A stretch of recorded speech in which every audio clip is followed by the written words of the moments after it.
Okay, so we're going to show you how to wrap your hands. Today we're using the Geezer's boxing wrap.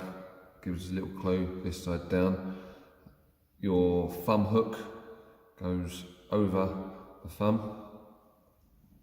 We then start by turning the hand over and you perform 3 rotations or 3 loops around the wrist to make it nice and tight. You can come a little bit further up the wrist with these. Then as you come off of the third, you can do 3 or 4 depending on the size of your wrists. As you come off that loop, you want to start to do your criss-cross motion through there. You can use the sponge to protect your knuckles. If you want to go through the fingers, just make sure there's enough space between the fingers. We're not going to show you that today, but when you make a fist, you don't want it pulling your little finger across. So at this point, I'd get someone to make a fist, make sure they're comfortable. Come there, underneath, and back across. Okay, so as you can see, we're starting to protect the hand here, where all the small bones, joints, ligaments are. Okay, also stopping this movement once you're in the glove. Put it quite tight. You might find they loosen off as you go. It's also better to have it a little bit tight than too loose. Once you've done one across the wrist, come across the back of the hand, do one around the wrist to create almost like an anchor point. Back across there.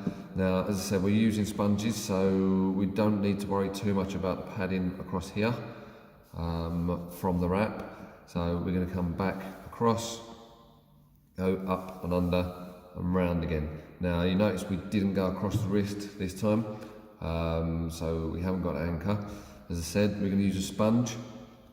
So what we'd do at this point is I would do one loop around the knuckles to just protect that area there, so when you make the fist, the sponge isn't going to push and slide out. Now you put the sponge on as you come up. So if you're doing it on your own, you might struggle to keep the sponge in place. You need about 4 hands here. If you're doing it on your own, just pinch it with your thumb, come up there and start to pull the sponge down. If you've got someone to help you, it's a lot easier. So you're going to pull the sponge into place with 2 or 3 wraps around the sponge there. So as you can see, the sponge is now going to sit across your knuckles and it's going to protect that there. So when you make the hand, you can start to open the hand, when you start to put it down, if you're on your own, the sponge will be pulled into place.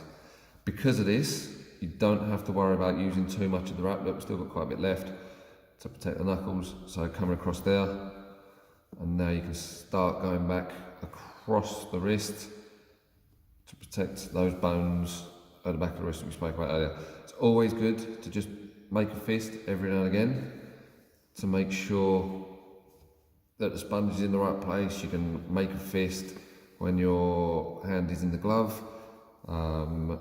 If you notice the sponge is starting to come out the back or the front, you can always do that extra loop across there to hold it in place. You can come back over the wrist. As you get towards the end of the wrap, you'll start to feel the Velcro. Make sure that your last couple of wraps with the Velcro are done over the wrist. That way, when you're getting to this sort of section here, the Velcro will sit nicely on the back of your wrist. As you come up, if you're getting here and the Velcro is going underneath here, you're not going to be able to do it up underneath here. It's going to be uncomfortable. So as I say, give yourself, the wraps we sell 4.5 meters, so it does give you that little bit of extra length that you can use for this. Put it across there. Sorry up. Again, make a fist, make sure a sponge is in place. Check it, open your hands. Make sure you can move your fingers because you don't want to be squeezing your hand and you can't move it.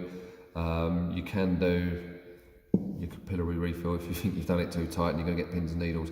But that's how we would wrap your hands. It's now ready to go in the glove. Slide in the glove. It's always good to get someone, pull the glove on, Make sure the fist goes right in. Some people, once they've got to this stage, if this starts to annoy them, some people unhook it and then just tuck it up underneath. I would always recommend that you keep it over your thumb though, so it doesn't unravel from the start. If you need to make adjustments, make sure you're doing that and keeping it tight as you go. Job done. That's how you wrap your hand.